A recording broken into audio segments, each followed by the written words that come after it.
All right, welcome to the Jazz Piano School podcast. My name is Brendan Lowe. I'm going to be your host today, as always, and thank you for joining us. We have one simple mission here at Jazz Piano School, and that is to help as many people who are interested learn and improve their jazz piano skills by providing structured and organized step-by-step jazz piano education. So this is episode 74. I hope everyone's having a good week after the Super Bowl. And lots of happy people, lots of sad people on that one. quite an outcome. I know lots of people turned it off and went to bed and then woke up and was like, "What?" So that was quite the Super Bowl for all the sports fans out there. Some of you obviously don't care at all, but I like to get away from jazz at times and watch sports. But anyway, this is going to be a fun episode. We had someone request this episode, and this is going to be on filling space, kind of passing chords. And so I have six steps that I'm going to give to you guys, 6 methods or strategies that you guys can use. Now, woven within all these methods and strategies, there's going to be a lot more actually strategies. These are going to be general strategies, but there's so many different movements and things you can do that within these 6, I mean, you probably have 20 to 40 different things you can actually do. So again, thank you for joining me today. I'm really excited. We, Jazz Piano School started about 3 to 4 years ago, and even long before that, about 2 to 3 years before that, before the site was even created, I basically created the course and mapped out the entire curriculum, which is now being used in colleges and schools, because I wanted it to be a step-by-step process. I didn't want it to just be a library of videos. I wanted students to be able to actually go through it like a step-by-step process. So it's a journey, and you don't have to jump around. You're not in control of selecting the videos or anything like that, selecting what you learn. I mean, you can. Obviously, there is a library. We have 2 options. We have the journey and library option. So you can choose whatever works best for you. Obviously, I recommend the journey option because it's literally guiding you down a path and putting all the components in the correct order. Anyway, so when I built this thing, the website, this was about three or so, some odd 4 years ago. I basically put this together, and it was, I just wanted to get it out there. I didn't really know what to expect. Obviously, JPS has grown, and I want it to be great. I really have a drive to help people. I love hearing from people and hearing from the students say how amazing, how it's changed their life, and how happy they are. But there was issues with the site, and with this, I want the site to be as user friendly as possible. So we've redesigned the site, gone over all the navigation, all the things like that, because we've made a lot of changes, improvements, sound slice, different things like that. But in this next version, we're going to be basically re-releasing Jazz Piano School to the public with this new version, and it's going to be JPS 2.0, and I'm just super excited. I mean, this thing is going to be, it's basically going to be such an upgrade to what is on there now. And this is, for all the public pages as well, the podcast, the blog, the lick of the day, all the resources we have, the transcriptions, but also to the members area for all the members too. And we're going to have quizzes. You're going to have a practice calendar. You're going to be able to log your practice, track your quizzes. The navigation is amazing with a dashboard showing you your stats, how when you practice, what step you left off last. I mean, it's beautiful. We are going to have sound slice with our interactive notation video player, which you can practice with the exercises that I give you. Slow down the tempo, transpose. I mean, it's a beast. It's going to be an absolute monster, and that's my goal. And it's not, my goal for JPS isn't to just have my own education on here. Next, I'm going to be talking with Dr. Joe Gilman, who played with the late Bobby Hutcherson for a long time in his career, touring with him. I have a close connection with him. Fabulous pianist. I mean, just phenomenal. I mean, you can listen to his albums. They're gorgeous. I mean, his playing is just, I look up to him as a mentor, just phenomenal. So I'm going to talk to David Hazeltine as well. get other people's education. They're going to have their own educational blocks or segments, video series on JPS as well, and I think that's going to be a wonderful thing, bringing other educators onto the site besides myself. Obviously, the main course and all of our specialty courses we design will be on there as well, but by no means do I know everything about jazz piano school. I mean, about jazz piano school, about jazz piano. I'm not the best. I have a long way to go myself. I do have a lot of experience, so as far as putting a course curriculum together, I mean, I've taught in colleges and universities and been an educator for a long time, so I can do that, but you're going to learn so much from everybody. That's why jazz is a wonderful thing, because it's a lifelong journey to learn and educate yourself, and that ambition and motivation people have to do that is amazing. And same with me, so I'm really excited to have other people's educational series on JPS, and with JPS 2.0, it's going to be phenomenal. So I'm just super excited right now. We're starting to build that. Our developers are going to start to build that, and that should be ready hopefully by the summer, ready to go. But anyway, here we are. I'm very excited about that. Now, these space filler contents for episode 74. Thank you for everyone who's rated the podcast, by the way. I really, really appreciate it. Giving it a 5-star review. Again, I'm trying to get to 100 before we get to 100 episodes. We're just a little bit behind, but I believe we can do it. So thank you to all those who have rated the podcast. Now, again, we have 6 points here. So the first one, for filling space. Now, this can be used in solo piano, can be used in groups. It's going to be best for solo piano. We just released our specialty solo piano course as well, which is separate from our monster main course, which is being used in colleges. But the specialty course is just on solo piano. Now, if I play something, if I'm playing If I Were a Bell, now when you land on that chord, right, or on that note, I should say, there's a lot of times in melodies where nothing's happening, right? So you just have an F major 7 with a melody. So you have 1, 2, 3, 4, 2, 2, 3, 4, right? Then you move on to your next melody and harmonies. So what exactly do you do in those instances where you're just sitting there, right? And that's what I'm going to be going over today in this podcast. So the first one is going to be, again, this is kind of the woven thing, passing harmonies based on where you're going. And what do I exactly mean by that? Well, we're sitting on an F major chord. So we're sitting on the 1 chord of the tune. The key is in F, right? The tune is in the key of F. So when you're sitting on a major chord, it doesn't have to be the 1 chord. Maybe you land on some other major chord within the tune. It's not the tonal center, right? There's some couple things you can do. And these are just little, they're not like theory things. They're more like, these are the things I call just little ditties, right? Little kind of, I don't like to say the word tricks, but just little things you can do, and you can mess around with them. You can play around with them. So the first thing is going to be passing. Am I jumping around here? Hold on one sec. I am. So the passing harmonies I talked about. I don't want to get ahead of myself. That's going to be number 2. The passing harmonies I talked about. So if we're on the 1 chord, right, we can add substitutes to this. So I know where I'm going. The next chord is going to be an A minor 7 flat 5. So to get to that, I can kind of lead into my A minor 7 flat 5. Now, to do that, right, we always have a 5 chord. So any 5 chord can resolve down a 5th to the chord we're going to. That's just common theory. And if you don't really know about that, I mean, that can be, you can find that kind of information. A 5 chord will resolve down a 5th to the next chord. That's a strong resolution in music. So if we're on this F major 7, we can go to E7 down to A minor 7 flat 5. Now that's kind of a reharm, right? That E7's not in there. What I like to do, again, that's a strong reharm to add in there, but it might work.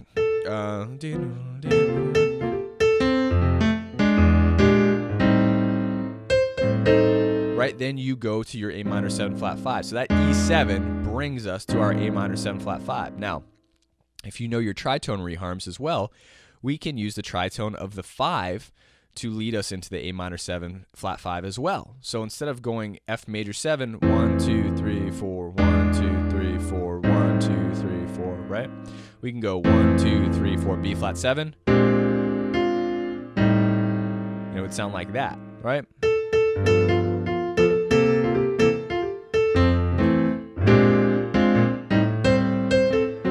play your melody, right? You have to kind of jump up there or time it rhythmically.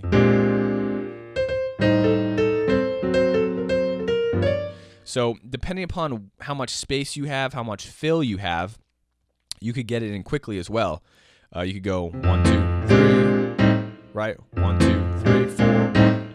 So however you want to time it, again, depends on if you have 2 bars of space, if you only have 1 bar of space, right? And plus, if you're playing solo piano, you need to get to the melody. You got to think about that too, whether or not your right hand's going to play the melody, or if someone else is playing the melody for you or singing, then you don't have to worry about that, you know? 2, 3, 4, 1, 2, 3, 4, 1. You're just comping, right? You can comp that reharm or that fill in the gap.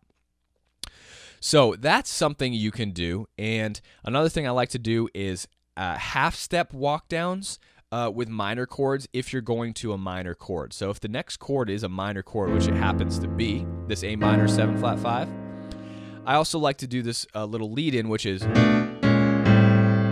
So it's all it is just my chromatic minor chords going down by half steps. And then you're down into the minor 7 flat 5. And again, the chromaticism of the minor chords simply leads into your minor chord. Again, if you're taking a progression, let's say from a different tune, I'm going to talk about this in a second, that goes to maybe C minor, I can use that same thing. I can go, right? You might hear that a lot. Now, what I'm doing here, I have a little roll going on in my left hand with my shells in my right hand. You can make those full chords if you want to. Nice, thick, lush chords, right? However, you can make them drop 2s.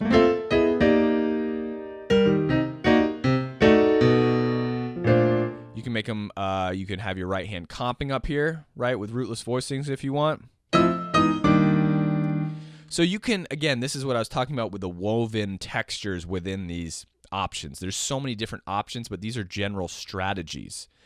And again, this is the same with If I Were a Bell. If we're using the reharm, again, the way I'm comping down here is I'm using my right hand more or less rootless or inversions, using my bass notes in my left hand. But if I'm comping, right, maybe I play my rootless voicing in my left hand, maybe an octave here. If someone's singing,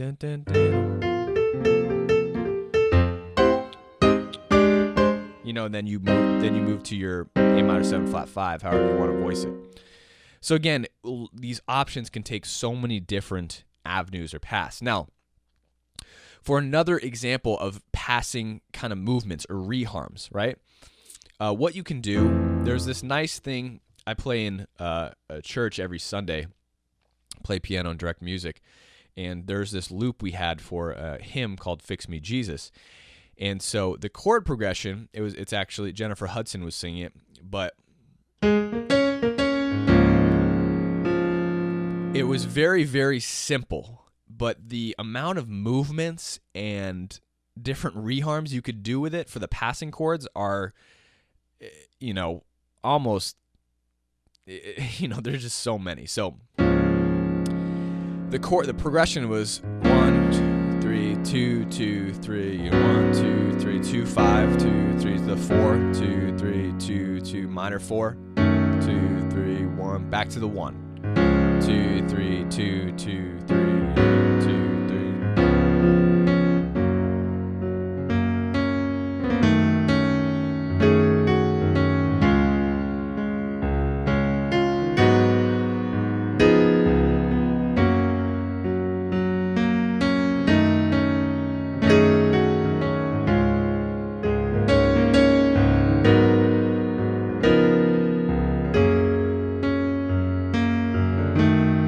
So that's all it was.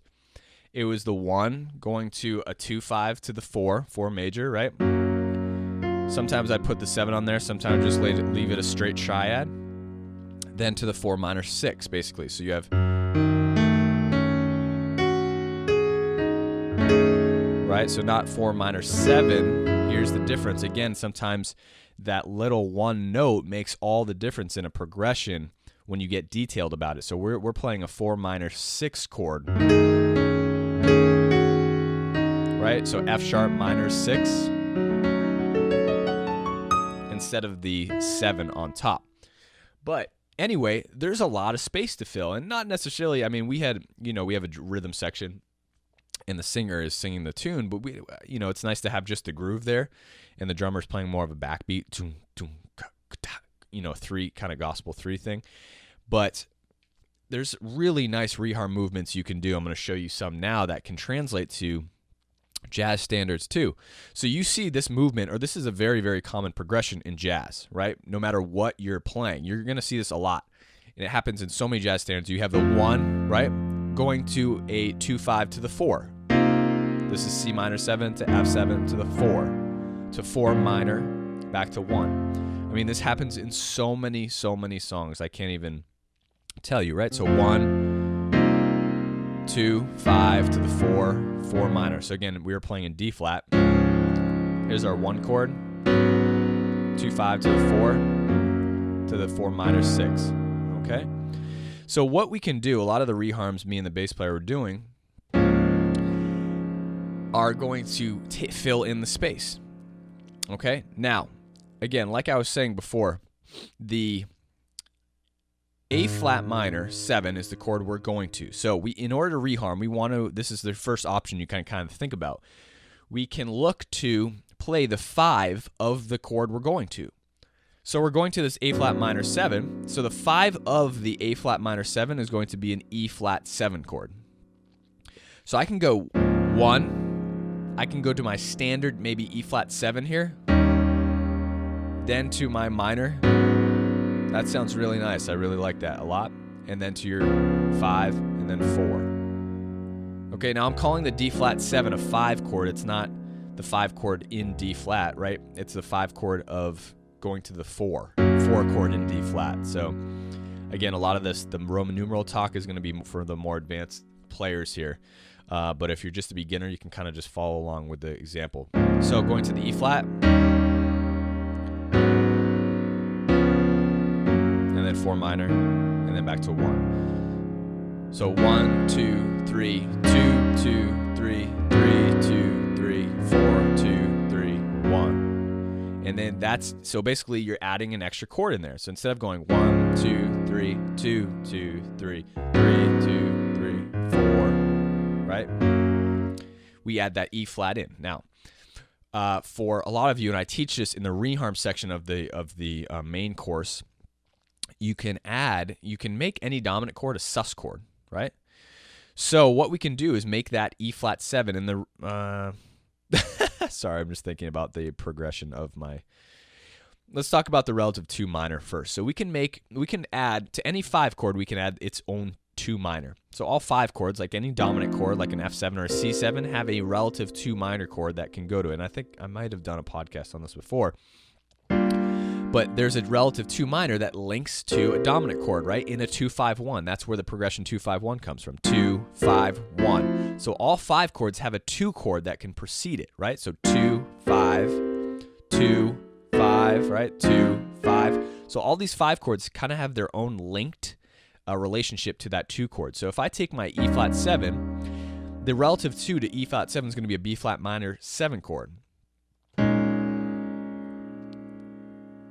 So what I can do is play the B flat minor 7 chord before my E flat 7 to lead in. Now if you look at this now, instead of going 1, 2 dominant or E flat 7, now we're going 1, 2, 5, 2, 5. So essentially we've created 2 2-5 progressions. So we have the 1 chord, then we jump to B flat minor 7, which is just basically the 6th chord in the key of D flat, right? This is basically the 6th chord in the key of D flat, but we're going to go 2, 5, 2, 5. So here's what it sounds like. 1, 2, 3.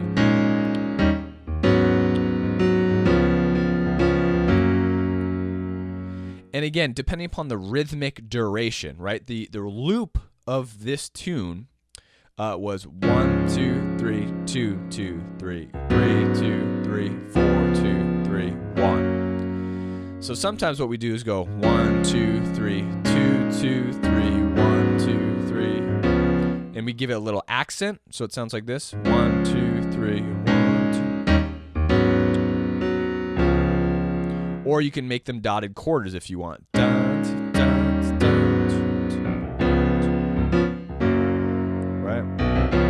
can add that little bass note line in there for more of that gospel feel. This is kind of turning into more of a reharm podcast, but these are all the things you can do with your space fills, right? So we have 1, 2, 3, 1, 2, 3. Those are dotted half notes. I can't really count. Dots, dots, 1, 2, 3, 2, 3, 1, 2, 3, right? Now, what we can do is, instead of playing the relative 2 minor, again, we can just, the kind of a substitute for the relative 2 minor is just the sus of the chord, because essentially the 2 chord of a 5 is bringing us to the 5 chord. The sus sound is basically a delayed resolution similar to the relative 2 minor. So instead of going B flat minor to E flat, we can simply play our bass note as E flat, make it a sus chord, which again is essentially the exact same thing as playing the 2. We're changing the bass note though, which creates a different sound, right? A different feeling, a different texture. So here's our sus chord, and then to the A flat minor, and then to the D flat 7. Okay?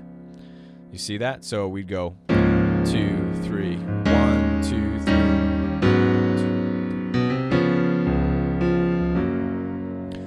So we have D flat major 7, going to E flat sus for a dotted quarter, and then back into our regular 3 feel on the A flat minor 7.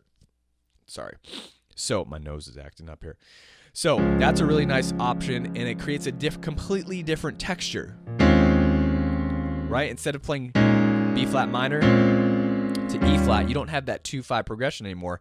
You have a resolution, but the bass note stays the same, so you have a completely different feeling. All right, listen to it again. 1, 2, 3, 2, 2, 3, 2.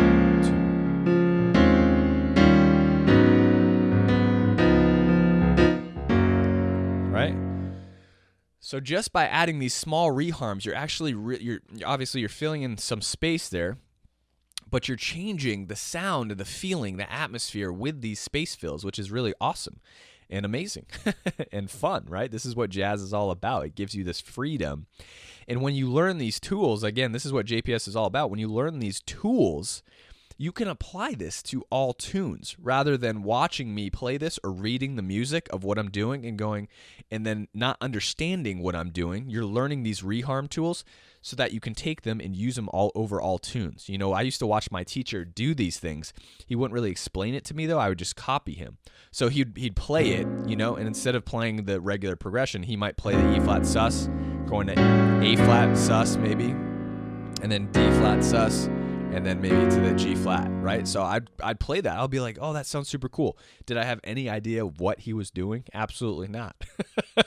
I just was just like, oh, that sounds great. And he would show it to me, right? A lot of teachers will show it, or if you're watching a YouTube video, it'll be like the coolest progression ever, right? So that's what the title of the video will be. So you watch the video, you see an E flat sus going to an A flat sus, going to a D flat sus, and then finally maybe going to resolve it and then to the G flat.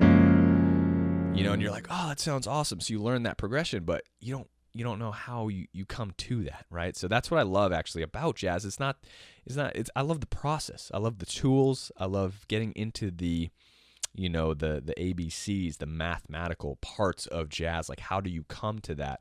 I really love that stuff. Anyway, so we got some more here. So we're going to the E flat sus now. Again, we have another 2-5 here. So what can we do with that 2-5? Well, we can do lots of things, right? We can use the tritone of the 5 chord like always. We can go to G7, right? And again, we can make all dominant chords sus chords. So this is how my teacher came to play this A sus. He used the tritone of E flat 7, which is A7. So we can use A7 here. I'm playing the sharp 11 on top. Maybe add the 9 here. And then to the A flat minor, to the D flat 7. Now, guys, if you want all these progressions, I'll write them all out. I actually haven't written them out yet. I was planning on, I'm going to do that. Well, by the time you listen to it, it will be done. I'm recording this a little bit earlier. But you can go to jazzpianoschool.com/podcast74. You can get all these movements and progressions sent to you in a in a score sheet, music notation, so you can see all the movements I'll doing. I'm going to list them out, like 1 through 10 reharm movements for this progression. Okay, so anyway, A7 is the tritone of E flat 7, so we can go 1, 2, 3, 1. Right, there's our tritone. Here's our A flat minor, D flat. We can use all tritones, so we can go B flat, tritone, A flat, tritone.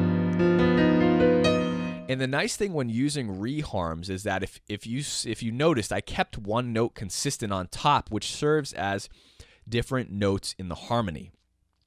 When you're moving your voicing around, like let's say I went to this, then this, then I don't know, this. That sounds cool too, but sometimes it sounds nice to have that consistent top note really ties all the harmonies together. That's just like a little detailed trick, kind of.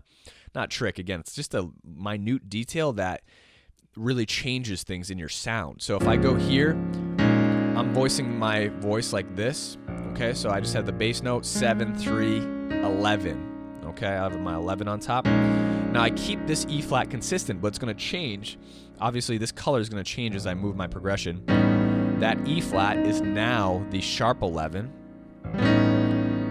It's now the 5 of my A flat minor 7, and now it's the flat 13 of my G7, which again is the tritone of D flat 7. And now it's going to be the 6th chord in my G flat 6 chord. Right? Isn't that amazing? I love that. It's just it's voice leading. Essentially, that's what you're doing. You're voice leading your harmonies with a consistent note on top. You can even start the progression with that 9 on your D flat major 7, or your D flat chord rather.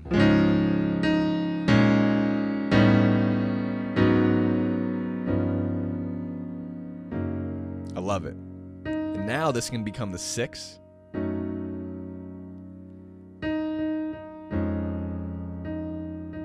Right? Really nice.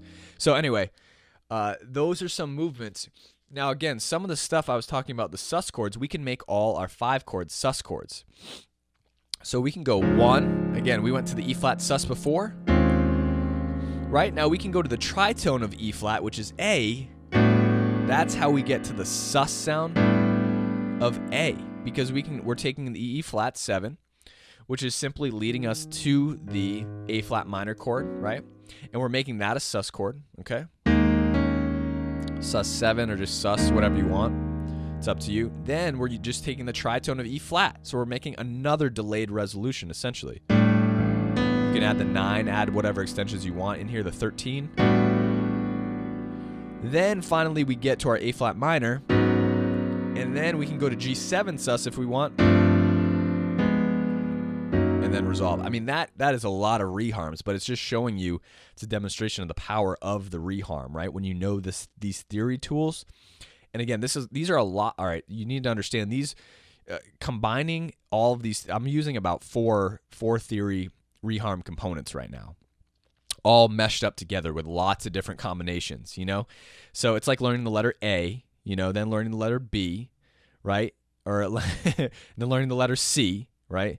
Oh, too bad there wasn't a word spelled like ABC. I should give you a better analogy. It's like learning your vowels, right? And then learning the letter, or learning what the letter C and T are, and then spelling cat, right? We're combining different tools to make up all these progressions here. So E flat, A sus, A flat minor, G sus, G flat, or G flat, just G flat 9 basically here if you want. Okay.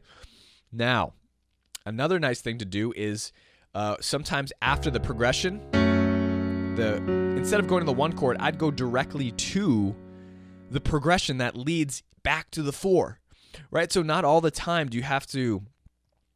The 1 chord is your resolution, but you can already start. You can kind of pre-progress your movements. So instead of getting to a tonic chord, you can start the progression before that. So here's my 4 chord. 2, 3. Right? So I started the progression on B flat minor. I'll do it one more time.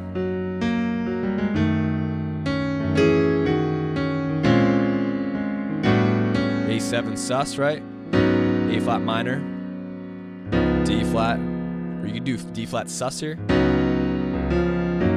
right? So that's another nice thing to do. Basically, I'm substituting, I'm already starting my movement progression. Instead of going to the 1 chord, I just start right on my B flat minor 7, right? Which again is the relative 2. I'm just creating 2 5s that go into the 4 chord, okay? See that? And again, I could just play all sus chords if I wanted. I could play E flat 7 sus and resolve it to E flat 7, D flat 7 sus and resolve it to D flat 7, and then go to my 4 chord. So it sounds like this. Right, this is kind of a gospel texture. Now you can start to see how these movements, this is turning into a really interesting podcast. I love it. I'm excited. And initially it was just about filling space, but now we're getting into all sorts of stuff here. So you can see by learning these simple theory jazz tools, right? We're learning about tritones, which again, there's a podcast on that. We're learning about the relative 2. We're learning about sus chords, reharming them, reharming dominant 5s as sus chords in any situation. And we are combining all of those tools.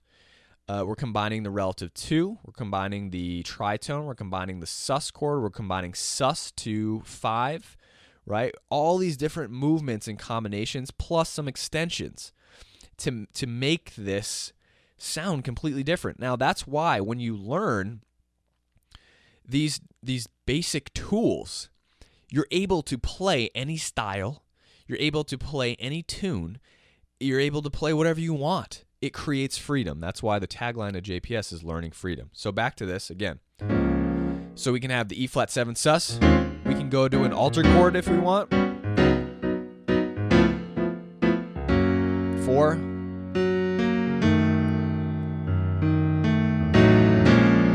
I can add another reharm. I can go to my diminished, which approaches, this should be a reharm podcast. Maybe I'll make this a reharm podcast. I can go to my diminished, which will approach my minor. Sorry, I didn't play that too well.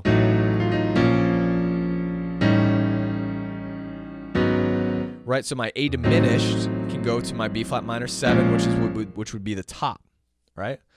So these are lots of ways. I'm gonna keep moving on here. These are lots of ways that you can reharm. What was the other thing we did actually? Hold on, let me see. I think there was one more.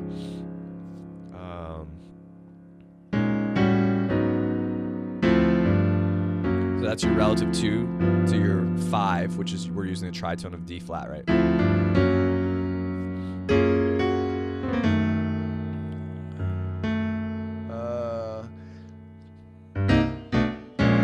So again, there's your chromatic movement of minor chords. I'm trying to think. I guess there wasn't. I think that was kind of most of the stuff we were doing.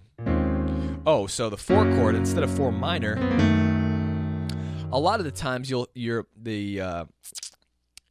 of the things you can do is instead of going from 4 to 4 minor, right? You can go to 4 to flat 7. Right? So those are interchangeable.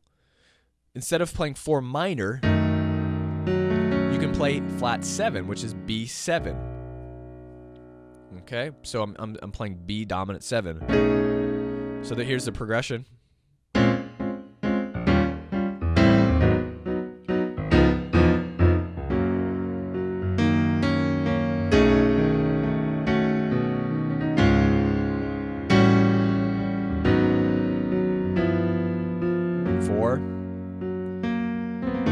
I went to the 4 minor. 4. Here's flat 7 sus. Resolution, right? That's another strong gospel movement you hear, right? So 4 going to flat 7 sus.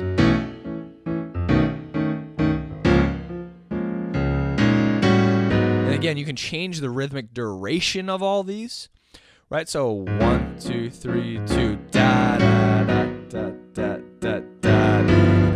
So however you want to play the reharm, you can change the number of beats as well. I mean, so there's endless types of movements. You know, that's why it's so fun to play with someone who's well versed in theory of reharms or movements, right? Like a bass player. Now, when I have a bass player who's kind of suggesting the movements to me, I'm listening for that. Like, is he using the tritone? Is he going to a 5? That takes a long time. You got to develop your ear, and you have to have an understanding of all those tools. But when you get to that point, then it's awesome, because both of you guys are interacting. You're looking at each other. You're suggesting the movements, right? Going to the 4 to the 4 minor. Sometimes the bass player will go down to the 3. Right, instead of the 1, that's kind of a substitute for the 1, is going to the 3, 1 over 3, and especially in hymns and in church music, right? And so if he goes to the tritone, I'll follow him right here. Instead of going 1 D flat 7, 1 E flat 7. So wherever they go, I'm listening, and then I can kind of suggest things. So it's really fun. That's how all this interaction goes. That's why you hear these great professional players really listening so hard to each other, because there's so much happening all at once. Anyway, so that was a long, sorry, I just got distracted. That was a long version of point 1 of moving harmonies as passing chords. Now, I'm going to do a lot simpler things for the next 4, okay? Back to our, wow, I went off on a huge tangent there. Back to our If I Were a Bell. When you land on a 1 chord, this number 2 is what I like to do is diatonic walkups. So we can go 1, 2, 3, 2, 1. That's a very easy one. Again, you can change the rhythmic duration of any of these, right? However you want to do it. You can do full chords if you want, rootless or root position. That's just a nice little thing you can do. You can just do the thirds. Now what I did there is just went up to the 2 minor, sharp 2 minor or sharp 2 diminished if you want, which leads into the 3, or you can just make that a minor 7 into the 3. Excuse me. So you can do kind of more of a line.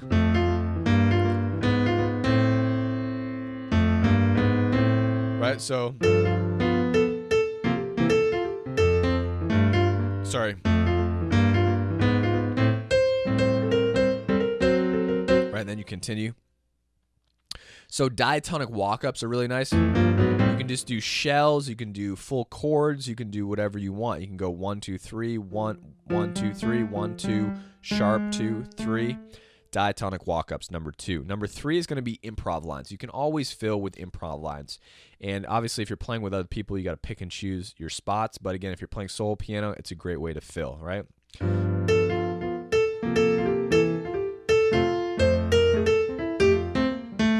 Right, and then you're into the melody again. And a really nice thing, too, is with your improv, you can fill over your reharms. So let's say you're reharming with your movements, right? You can solo over those movements. So I'd solo over F major 7.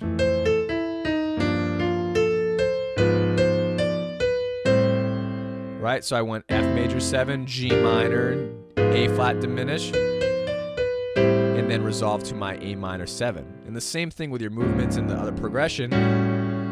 You can solo over those movements as well. Any type of reharms you add in, your improv lines can follow that type of harmony. And it adds so many different types of movements for your improv lines to go in. But again, number 3, you can always improv.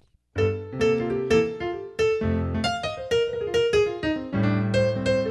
then you're back into the melody, right? Always add those improv lines. It doesn't have to be difficult.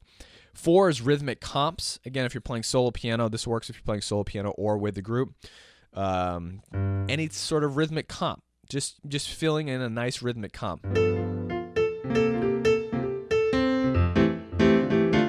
Right? I just used a drop 2 there. We're just with a harmonized line on top. Okay? And then you can lead in, right? Or you can have a comp up here. If you're playing in a group, you'd just be comping, right? 1, 2, 1, 2, 3, 4.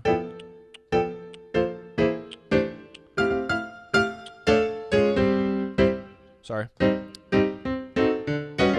right? So any type of rhythmic comp you can use as a filler, all right? These are just, and again, be creative with it. You can do that. You can use that rhythmic comp in so many variations, which I'm not going to get into today, but be creative with the type of rhythmic comp you can do. You can do it down here, middle register, high-end register. You can do a rhythmic comp with 2 hands, maybe single note, right? You can know single note lines, or you can just do 1 note, something like that, right? However you want to do it. There's just so many variations. Delayed resolutions, all right? So some delayed resolutions for your 1 chord. I'll just go over the 1 chord today. You can go to your 1 diminished, okay? So instead of going directly to the 1 chord, you can play a 1 diminished, and that delays the resolution. And again, you can change up the rhythmic duration of whatever reharm you're doing. And then you're into the melody. 1 diminished is really nice. This voicing here I'm using is just putting the 9 on top of my diminished chord. Right? Another delayed. You got to be careful in these types of situations. But again, I can't really get into all that today. But you can go to your flat 7 and then to 1 is a delayed resolution, right? Flat 7 and then to 1. You can also do a half step above major 7, depending upon what I played a sharp 11 there. You can just do a G flat major 7 to the 1.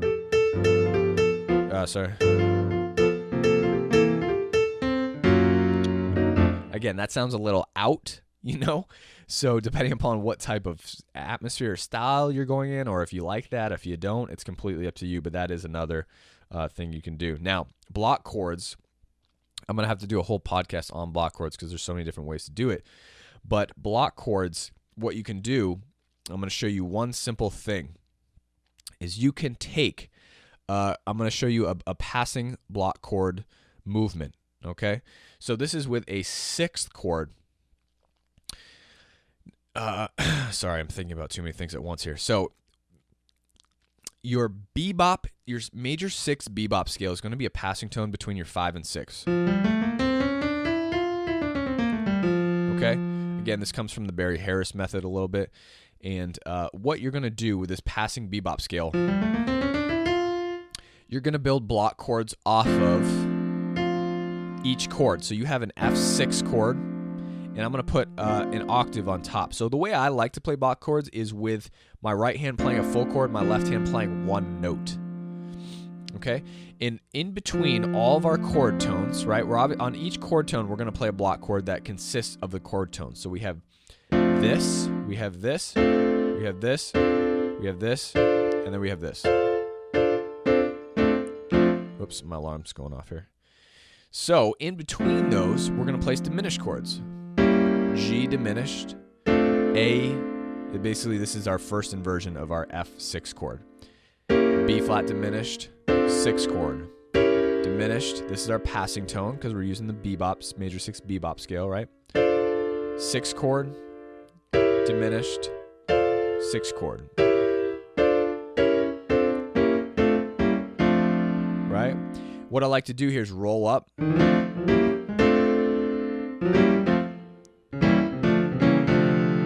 If you're trying to move faster, right, you don't have to do the roll-ups, right? You can do stuff like that, right? So just with these block chord movements, I went here. I just went down. You should practice playing maybe a melodic line like that. So how would I harmonize that in block chord? Well, I have 2 inversions. I have 1 inversion, right? I'm playing the exact same thing here. 1 diminished, and then up to my 6 chord again, right?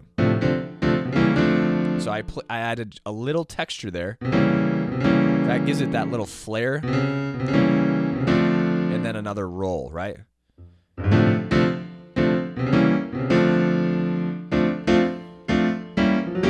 Again, see those little rolls?